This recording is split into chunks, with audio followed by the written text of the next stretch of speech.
Before we start this episode of the I'm Fine podcast, we want to make sure to take some time to thank our incredible sponsors. And for this episode, we actually have 4 sponsors. So our first sponsor is Smart Local 265. Smart Local 265 is a sheet metal union based out of Carroll Stream, Illinois. Its membership consists of roughly 1,869 members, with over 150 contractors providing work to over 9 local counties. Local 265 specializes in all things HVAC, from commercial to residential to industrial to architectural. Smart Local 265 does it all. With their 4-year apprenticeship program, Smart Local 265 trains some of the industry's most skilled HVAC mechanics, in addition to doing volunteer work in their communities and donating to local charities like Project Headspace and Timing throughout the year. For more information on locating a qualified contractor or how to become a member of the Smart Local 265 family, please visit smart265.org. Our next sponsor for the podcast is Kaz Cauliflower Pizza. Now, Kaz Cauliflower Pizza was started by United States Marine Corps infantry veteran and personal friend of mine, Rob Slotin. Rob used a secret family recipe to create a delicious alternative to some of the carb-heavy options that are often found when you are trying to enjoy your favorite slice of pizza. It's got homemade taste, handmade crusts, and healthy enough that they have begun selling at GNC locations, juice bars, and restaurants throughout southern Florida. We tried some of these ourselves. We are huge fans, not only of the crust for the pizzas that you can make, but also for the little pizza bites. They're just outstanding. And if you want to try Kaz Cauliflower Pizza, you can visit them at www.kazcauliflowerpizza.com. And if you place an order, add the words "Fine Family" before your name and the shipping address, and you'll receive 1 free pizza with your order. Again, that's kazcauliflowerpizza.com. The words "Fine Family" before your name in the shipping address, and you'll get 1 free pizza with your order. Our next sponsor is Sargent Stickers.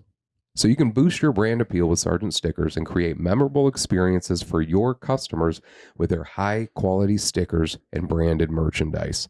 Sargent Stickers strives to be a partner in production, ensuring that you get the highest quality products possible, and actively works with and advises their clients to ensure their products are usable and successful the first time, saving you both time and money. Sargent Stickers is a disabled veteran-owned business dedicated to supporting American businesses, unlike major integrated printing companies that order their vinyl in bulk from overseas at the lowest possible price. So check out Sargent Stickers at sargentstickers.com or on Instagram at Sargent Stickers. Our new sponsor for this episode and for about the next year's worth of episodes is Trio. Now, as adults, we sometimes dream of continuing our education to advance our career, but where does one even begin? Trio can help you take that first step. The Trio Educational Opportunity Center, located at Governors State University and serving those 19 and over in several local counties, specializes in GEDs, financial aid, scholarships and admissions applications, tutoring, career counseling, and more. Trio is funded through the Department of Education, and all services are free to participants. Veterans are also encouraged to apply. To learn more and apply, please visit www.govst.edu/trio, TRIO, Once again, www.govst.edu/TRIO. All free. Like, I could have used that kind of stuff a lot, especially when I was younger, especially when I first got out of the military. Career counseling. I feel like everybody could use career counseling, financial aid. It's very cool. It's very cool what they have going on over there. And we're very thankful to have them as a sponsor of today's episode. On today's episode of the I'm Fine podcast, we're going to talk about being freaked out, insecure, neurotic, and emotional about finding the strength and courage to ask for help. We're going to talk about times in our lives when we needed to reach out for help, why we think it's so difficult in reaching out to get somebody when you really need it, and some things that you can do if you think you really need to ask for help. Welcome to the I'm Fine podcast with your freaked out, insecure, neurotic, and emotional hosts, Eric Peterson and Brad Stozick. So we are almost 1 year into doing a podcast. 1 year. Releasing an episode every other week, with the exception of like 1 week, and we ended up making up for it. Yeah. How do you feel? It's been a year. Crazy. I can't believe it, dude. Do you feel more calm when you're doing a recording now compared to like the first time? Oh yeah. Yeah. I don't have to sweat as much. I don't sweat as much. So that's cool. Yeah, it's been a trip. It's cool. It's weird to think that it's already been almost a year. Yeah. Like it doesn't seem real to me. No. But I definitely could not say this enough, man. We have a really solid, loyal base of followers, and I really appreciate every single person that has liked, subscribed, shared, commented on all of our stuff. Like, it's really cool to see this, continue to grow. We couldn't continue to grow if we didn't have that help. Dude, so it's pretty cool. I couldn't agree more. Yep. Speaking of help, so for today's episode, we wanted to talk about, I'll back up a little bit. Like, initially when we were doing this podcast, and remember the first episode, we started talking about how we wanted to cover things in the DSM-5, how we wanted to get into, all the major like diagnoses and things that people could receive in the world of mental health. And I still want to get to that stuff. I still want to do it, but I just realized that there's so much shit on just a super basic level that I think needs to be discussed. You know what I'm saying? Yep. And a part of that I find to be one of the most common things within the community that I operate in, the veteran community space, is just being able to reach out for help. Like, it's impossible and it's so hard. And not just, I think that there's a part of that because I'm a veteran. I think there's a part of that, honestly, being a man. And then I think there's parts of that just being a human being. Like, it's just really hard to ask for help. A couple of things that I found. So I briefly read a little bit of a white paper called The Science of Generosity by Dr. Summer Allen. And she talks about how, we were built to help each other. She says that helping others actually makes us feel good, and that generosity is likely an important evolutionary adaptation for our species. And then she poses the question why it's so hard to ask for help. Like, when I think about how we ask for help, especially as like a society and as a community, I think about September 12th, 2001. You know what I mean? Like, watching people stand up, walk outside, dust themselves off, reach out to their neighbors like, hey, you good? I just want to make sure you're good. Like, do you need anything? Like, I think about Hurricane Harvey because that's one of the ones that I remember like fairly vividly. Like, all of the collection points around Kankakee, Illinois, like over 1,000 miles. I forget how far it is from here to Harvey, Texas, but it's a trek, and we were just gathering things to send them down to a bunch of people that we didn't know just because we knew they needed help. Mm-hmm. You know what I'm saying? Like, that's the type of stuff that I love to see. Like, when there's floods and you'll see a bunch of onlookers making a chain just so they can reach somebody that's out of reach that needs some help to get pulled to safety. I'm not condoning putting yourself in any sort of danger by any means, but it's just like, you see shit like that and you're like, man, that's what it's about, right? Like, that's part of why, I joined the military in the first place. And when you meet anybody that, like a lot of cops that I know, a lot of veterans that I know, it's like, well, why did you join? Well, I wanted to help. You know what I mean? So it's in us to help, but why do you think it's so hard to reach out for help, especially when I feel like most people are super good at helping. Maybe Yeah. not necessarily super good at helping, but that they want to help. A lot of people want to help. You know what I mean? So why do you think it's so difficult for people to actually reach out for that help? From what perspective? From a man's perspective? From a veteran? Like from like what? Just in general, starting in general. I just think it's hard to ask for help because maybe you don't want to show somebody that you're weak. You know what I mean? Like it's a sign of strength or dominance. Maybe dominance isn't the right word, but you know what I mean? Like, No, you're right. I mean, most things that I read said that one of the biggest reasons why most people are afraid to ask for help is because they're afraid. It's a fear of some kind. They're afraid of seeming vulnerable. Yeah. They're afraid of, they think that asking for help itself is a weakness. You know what I'm saying? And so, yeah, I definitely think you're right. Why else? Like either as a man or as a veteran or as anything, why do you think it's so hard for people to reach out for help? I think for me, as a veteran, they always taught me to help others. Make sure your brother and sisters are taken care of. You know? So I think that's why it's hard for a veteran to ask for help. Well, like that, and it's like literally and figuratively beaten into your brain. Oh yeah. You know what I mean? That like drive on, like grit your teeth and drive on. You're fine. Rub dirt on it, drink water, pull out, pull security, whatever. Like just get over it. You know what I mean? And I think that works well when it comes to a short-term obstacle, like assaulting a hilltop or something. Mm-hmm.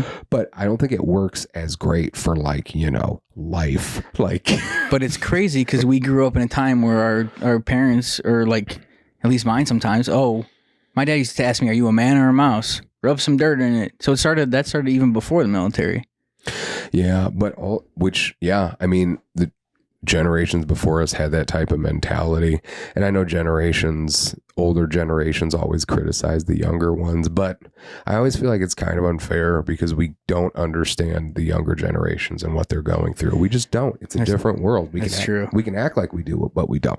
And so we apply our logic to the younger generations, and maybe they had that opportunity or they were forced in that position because of World War II or Korea or Vietnam or whatever the case may be. They were pushed in this position where they had to be that way to make it through. But still, you see a lot of those people that had that mentality, you know, dying of heart attacks, something stress related. You know, I can't help but think like some of that's because they held all that shit in for so long, you know, and they kept saying, just drive on. But like, it reminds me again of what my therapist told me. Because what I've said is that I take all of my problems and I put them in a box, and then I put the box in the back of the warehouse in my brain.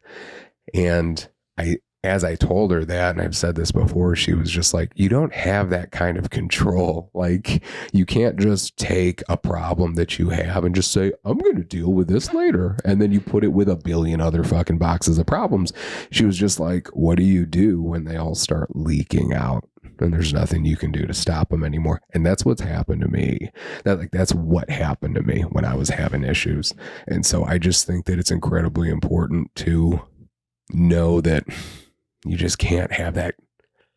You don't always have that type of control when you think you do. You know what I mean? Yeah. But yeah, so other than that, and also, I also think that being a man, you know, and I feel like just by saying that, it would make some people immediately start rolling their eyes or like sighing. But being a man also means that it's going to be really hard to ask for help, because what if you're in a situation where there's nobody that can help you? What if you're in a situation where, I mean, you are whether you're a man or a woman, but I speak about this being a man because I have the experience, obviously. But it's like, if you are the head of your household or you are the man of the house, like, you're working, you're doing everything you can to make sure that the lights are on, bellies are full, you know, everybody's good. But who do you even go to? What if you don't have anybody to go to? You know what I mean? And then how do you even start that conversation? Like, it's just, and also, you know, Chris Rock he has a bit about this.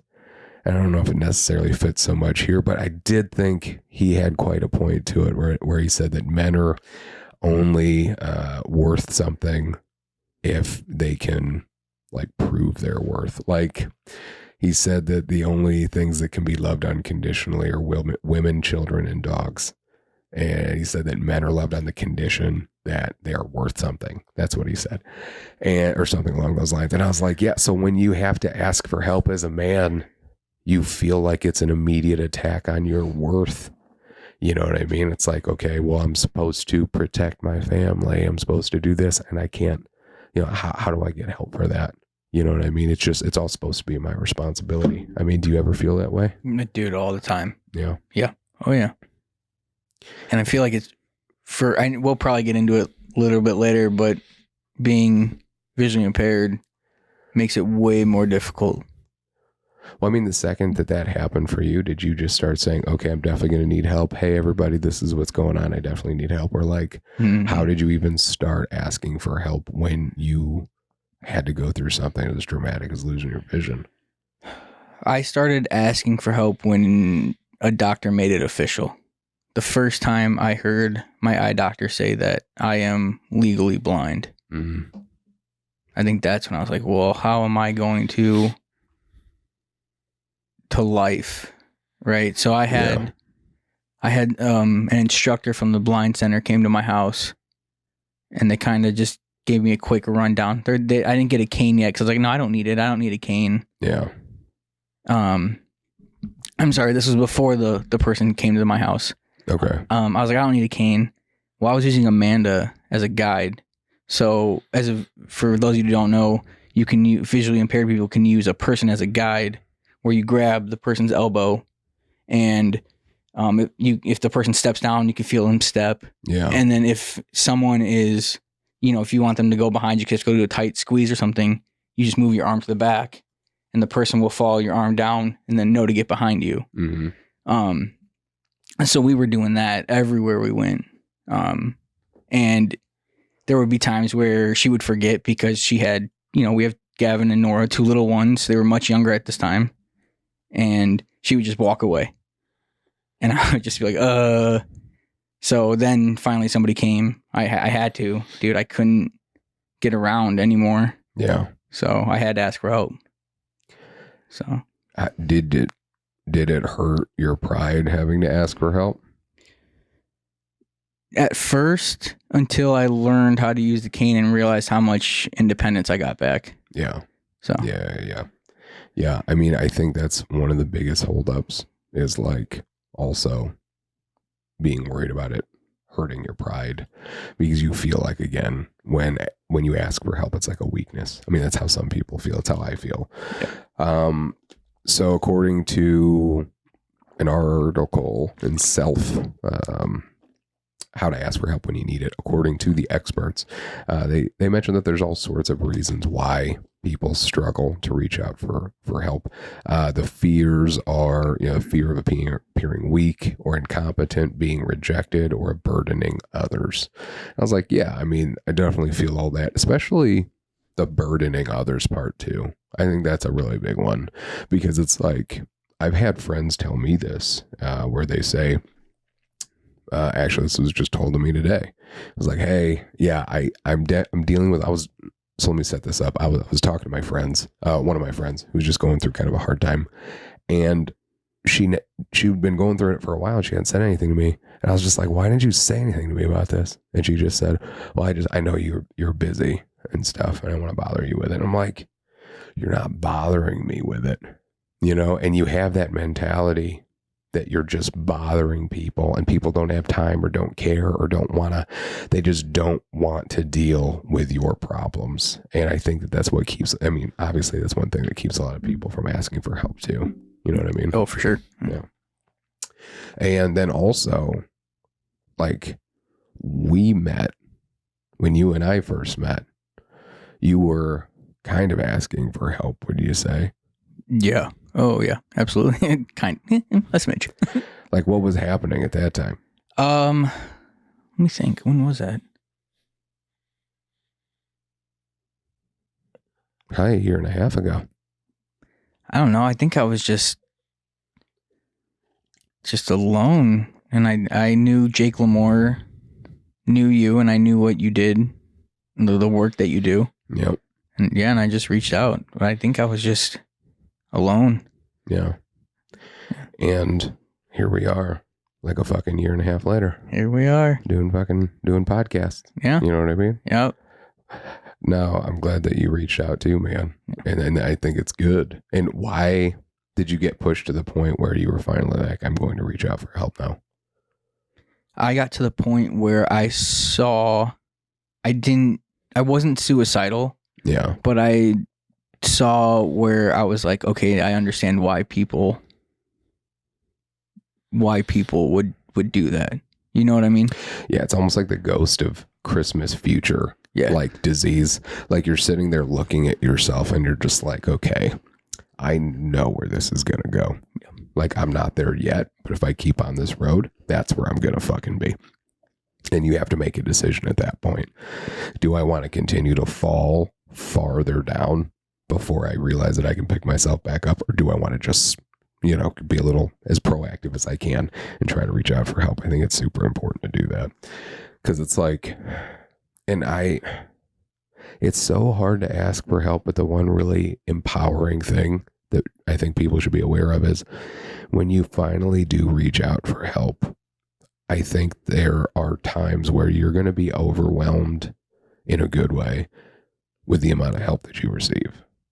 You know what I mean? Like you're going to have people. When my mom died, I had so many people, and I wasn't necessarily asking for help. I should have been asking for help. I needed help. And so many people that I know reached out to me that also lost a parent.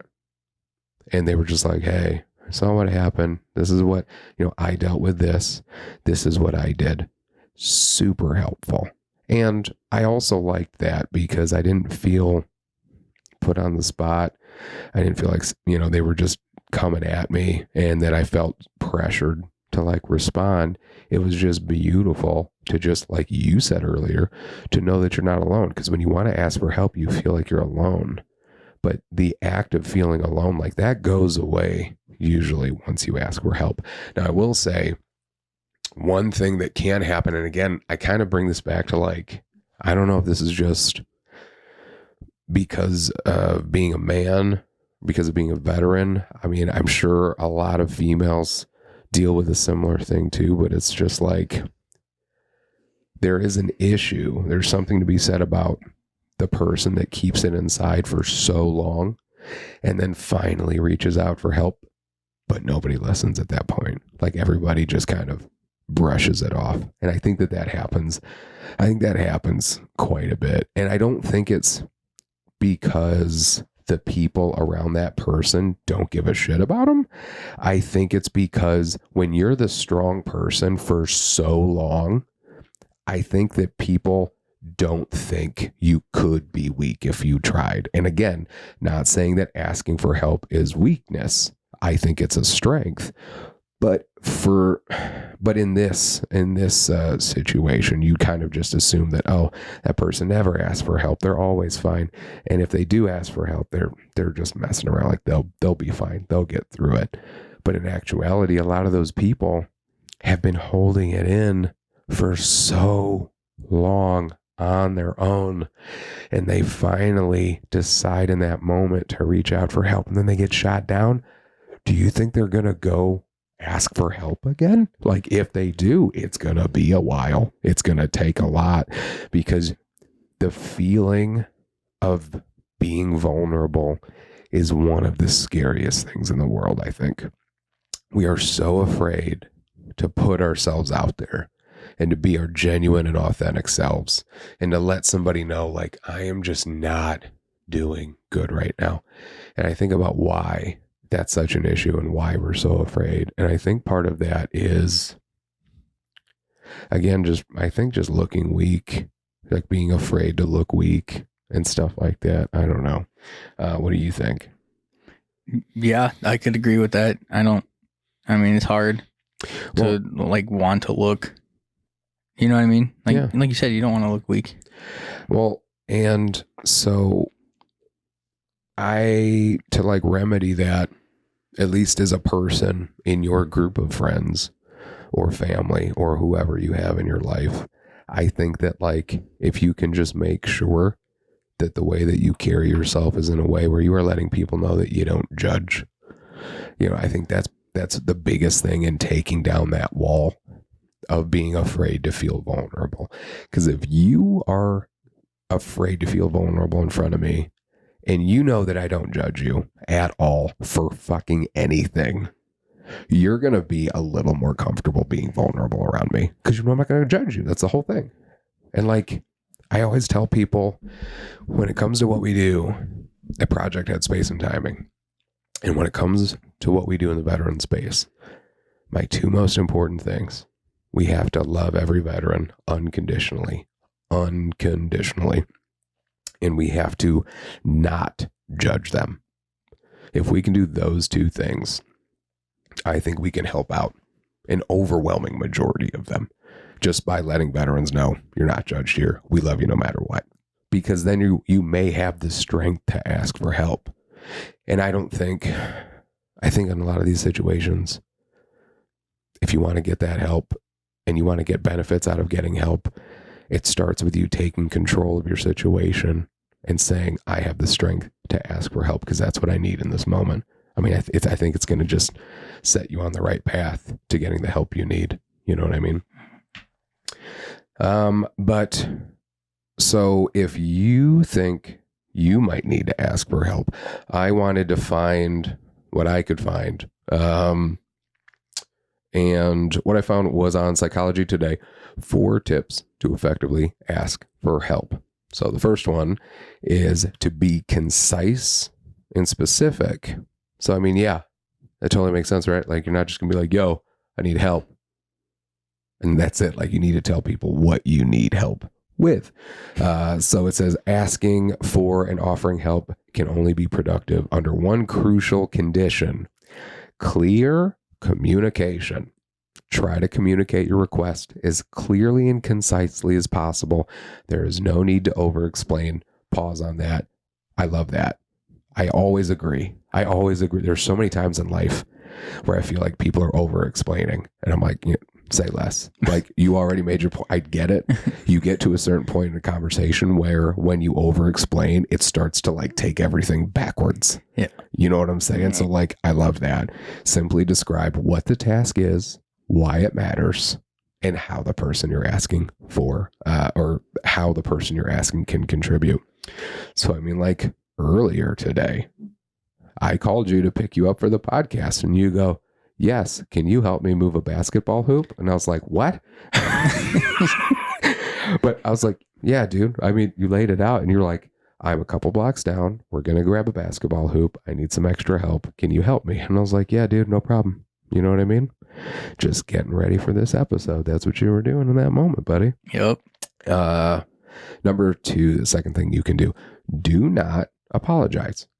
Don't apologize for asking for help. No one gets excited about a task, and no one gets excited about a task that the asker feels the need to apologize for. We all need help sometimes. It's nothing to be ashamed of, but apologizing makes it seem like you're doing something wrong by asking, and casts the task in a negative light. I like that. I really like that, because I do that. I apologize all the time because I want to be considerate and stuff. But yeah, the things I'm asking, obviously it means quite a bit or else I wouldn't be asking, but that was a pretty cool one that I definitely agreed with the more that I thought about it. I'm also very guilty of that. Yeah. I apologize for everything. Yeah. Yeah. I even do it to my mom. Really? Yeah. I don't know. I just say sorry for like everything. I do notice that you do that. Right? Yeah. Yeah, it's weird. Like before we went here, you were like, hey man, can we get something to eat? I'm hungry. And I was like, yeah, okay, that's fine. And you're like, sorry. I'm like, for what? Being hungry? Yeah, I don't know. How dare you? I don't know. You ever be hungry in my presence? Like, maybe something traumatic happened where like I did something and I got yelled at or something and I didn't apologize. I don't know. I think you're just super considerate. Maybe that too. Because I'm really considerate. I think it's just a Midwest thing. You know what I mean? The Midwestern folks are just the nicest group of people. Yeah. I mean, I don't know. Southerners are also super nice, but Midwesterners, we're known for our niceness. Yeah. Like if you want to leave a party, it's going to be like 45 minutes, bro. You're not going to be able to slide out of there. You know what I'm saying? Like, no. So I think that plays into why we feel like we have the need to apologize. But the third one on here, make it personal, not transactional. So it says, don't ask for help over an email or a text. I don't know. I'm kind of 50-50 with this one, really, because I'm like, in today's world, if you're going to I take text just as seriously. I'm probably going to read the text faster than I would get the information faster via text than I would on a phone call. Yeah. But it just says that though it's easier to send a written request, it's also a lot easier to say no to one. Try to speak face-to-face or on a call. Studies show that face-to-face requests are 34 times more successful by being face-to-face. So it's like, yeah, when you're asking for help, and I mean, you think about sales jobs, and it's not really asking for help, but I feel like it's along the same vein. You know what I mean? And you got to be face-to-face for those interactions, like a lot of those where there needs to be some trust established or something. Like I do think depending on what you're asking help for, you know, being face-to-face does make sense too. If it's like a really significant thing, like I'm going to ask for financial assistance from you, you know what I'm saying? Like, I think I can see why you would need to be in person. Yeah. The next one, follow up with results.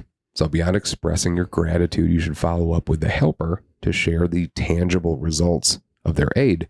As much as we'd like to think that acts of generosity are their own reward, the reality is that people long to feel effective. We want to feel that the work we do and the help we give actually matters.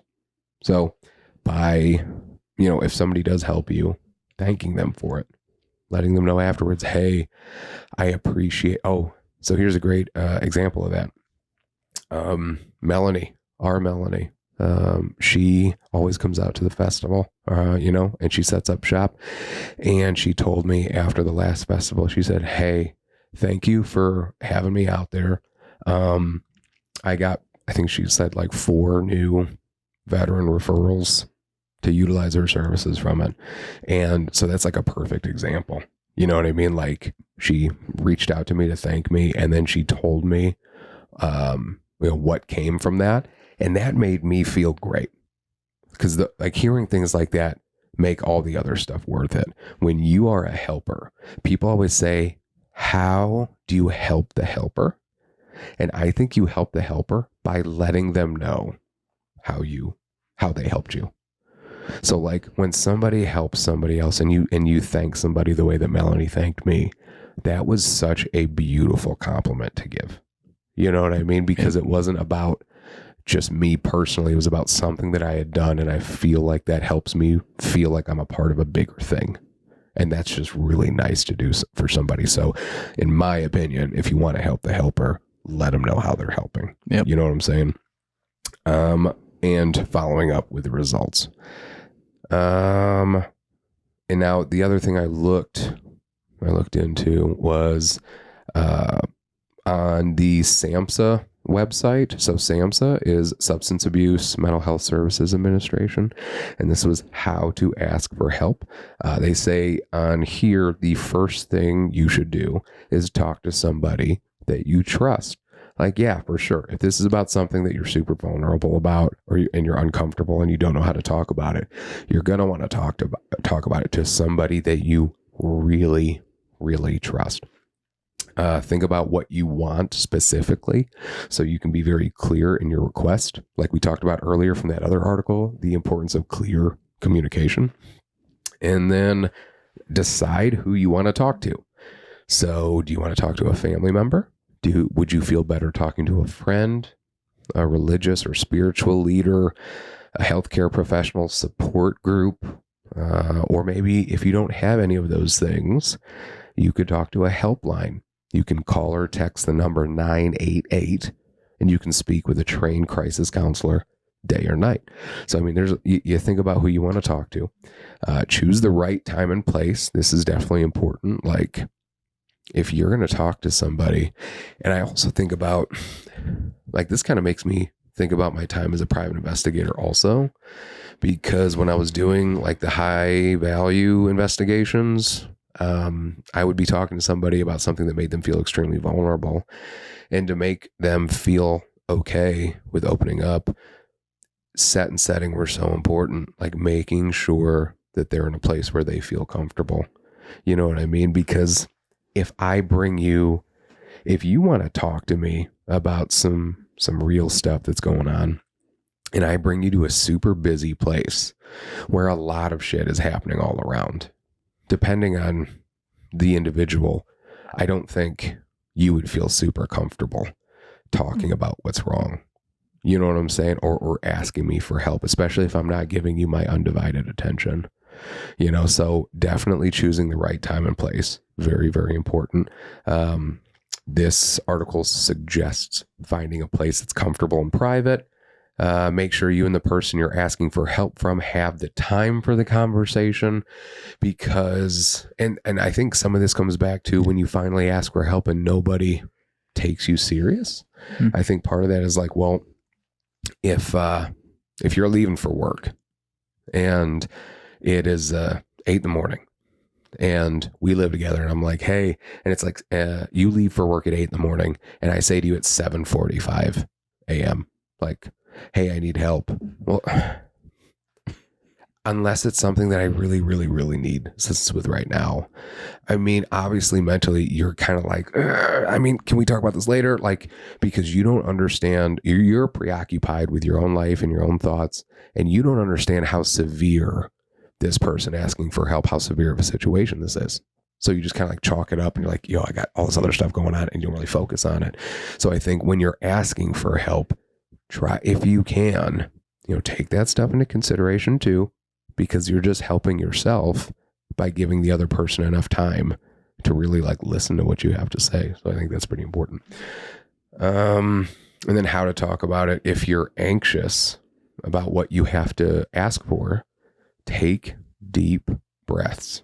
Talk about exactly what you're feeling, utilizing that clear communication. And if you're not sure how to start that conversation and asking somebody for help, here are some conversation starters. You can say something like, can I tell you about something that's been troubling me? I'm feeling lonely lately. Would it be okay if we set up some time to talk? I think it's time for me to get help. I'm having a hard time getting some things done. Is there a way you could help me out with something? I'm struggling to manage my recovery. Do you know of any local support groups? I'm having a hard time with my recovery. Do you know any local support groups? So yeah, I mean, there's plenty of things that you can say to start that conversation where it doesn't sound incredibly intimidating. And I also think it sounds a lot more conversational, which I kind of like, because I think a lot of us are like problem solvers. And so like, if you're talking to me and you're like, yeah, I just haven't been feeling really good lately. I've been kind of depressed. I'm just trying to figure out ways to get my head above water. I mean, if I heard that, I'm not just going to be like, that sucks, and then just go on about my merry way and be like, man, what's going on? Dude, talk to me about it. Like, and it doesn't have to sound as intimidating as it is. And that's why, like, when people apologize for venting, and I'm always like, don't apologize for venting. Like I feel like you're asking for help in one way, because you just need to get some stuff out to somebody. And what is venting? Venting is when you don't want to be judged and you just want to be loved unconditionally. Like, that's what venting is. I'm just going to say something. It's rhetorical. Don't say shit back. Like, just sit there and listen to it. So I know there's another human being listening to what I'm thinking. Like, that's venting. So, I mean, I feel like that's asking for help in a way, because you are just looking for people to not judge you. You know what I mean? And the other thing, the last thing, if you are trying to figure out, how to ask for help and you finally are able to, an important part of this is you should congratulate yourself for being strong enough to reach out for help. And like lately, you know, when you think of really big, important, whether they be famous or whatever type folks, like a lot of them talk now about asking for help. A lot of them have reached out for help themselves and have talked about their own internal struggles. Like we can see that the stigma of asking for help is changing. And we also know that when we wait too long to ask for help, very seldomly does that work in our favor. Usually that blows up in our face or somebody else's when we wait too long to ask for help. And we are in a very supportive community around very loving people and a lot of people that are more than willing to help if you need help. And I just think it's really important to understand that. And even if you do not have somebody in your family, if you do not have a circle of people, friends, whatever, again, don't forget looking up peer support groups in your area. Don't forget the helpline 988. You can text them. I'm not doing great. Like you can just get it out there if you need to vent and there's nobody else. Like there are things that are in place. And also again, just like I think about the benefits of peer support groups again too. Like we have an episode where we had Mike Pinkel on from Operation Charlie Bravo. We talked about the Lima Charlie peer support group. And dude, I mean, again, how beneficial is that? I love it. I look forward to it. Every Monday, I look forward to it. Yeah. And a lot of the other guys too. And that's a crazy thing when you hear that. I mean, I say it's crazy again, because it's breaking the stigma, I guess. But you have guys that show up to our peer support group every Monday. And they just want to share. They just want to talk and they really look forward to it. And why is that? Because you know that you're not going to get judged and you're around people that understand. You know what I mean? And I think that that's everything. So again, if you are trying to think of how you can be the person that other people feel comfortable asking help for, do your best to not judge when somebody's reaching out for help. Take them serious and love them unconditionally. And if you need to reach out for help, I hope this episode helped you a little bit figuring that out. Did you have anything else you wanted to add, my friend, about asking for help? No, I think that was it. I did want to say, I think there's a lot of different ways to ask for help is the only other thing that I thought of. And I say that because, you know, we speak in a lot of ways. We speak with our words, we speak with our body language, with our acts. And I think that creating opportunities like what we have done at Project Headspace and Timing with our Troops on Trails program, we've created some really cool opportunities where we've been able to see veterans ask for help. And one of the moments that I thought about was we did a kayak trip, and I might have talked about this before, but we had like 8 veterans. I think most of them were like combat. Pretty much everybody didn't really know each other. There was a lot of people that were unfamiliar with each other. And the whole plan was we were going to go sit around a fire in the morning, have breakfast, and then we were going to load up in a truck with kayaks. We were going to kayak for about 4 hours, come back to our campsite, and then have lunch. And we were sitting around the fire, and the first 30 minutes, guys started like kind of opening up about stuff, and there was no formalities there. You know what I mean? Like nobody was like, you have to talk about your feelings or whatever. We were smoking and joking like we would be back on the block. Like we were just hanging out. You know what I mean? Yeah. And to watch some of these guys just start opening up and talking about their struggles. You know, you know how like when some people fish for compliments, I feel like some people are kind of fishing for help when they're laying it all out there, and you can kind of tell that they need your interaction with what they're saying to some degree, right? So obviously you're going to try to give them a little bit of help, but like to see that told me that some of these guys, some people, they're just like packed to the brim, like they're ready to boil over, and they're just looking for an opportunity where they can be around some people that won't judge them. You know what I mean? And I think that's such an easy gift to give people. It costs you literally 0 things. You just know that there are more things that you don't know than you know. And just because of that, you probably shouldn't judge anybody. You know what I mean? Just call it a day. But yeah, no. So I thought that was beautiful. So before we wrap up, just to end on a high note, there is one quote that I found that I really liked that I wanted to read for this one. And that is from Epictetus, who I've quoted before, famous Stoic. And he said that the key is to keep company only with people who uplift you, whose presence calls forth your best. Yeah, I mean, I always felt like you are the company you keep, right? And I think that there's a quote out there like you're the average of the 5 people you keep around you the most. And it's really important to understand when you're battling mental health issues, when you're battling addiction. And I brought this quote up because of a veteran that I'm working with who's dealing with some addiction issues. And the people in his life enable him a lot. And like they also partake in what this veteran is addicted to. So they're not really helping him very much. And because he can't change his environment, well, I should say because he hasn't changed his environment, he constantly finds himself getting pulled back into his addiction. And, he's in a program right now that we got him into, and we're talking about what we're going to have to do to change his environment when he gets out. And part of that, I told him, may include some of the people that you have around you the most. If you don't want to drink beer and everybody around you drinks beer all the time, it's going to be super hard for you to stop drinking beer, right? So I love that quote. I love thinking about just really being cognizant of who is around you when you are thinking about your goals and your own mental health. So very cool quote. But I wanted to thank again all of our listeners out there. We can't tell you how much it means that you would tune into an episode and spend some time with us.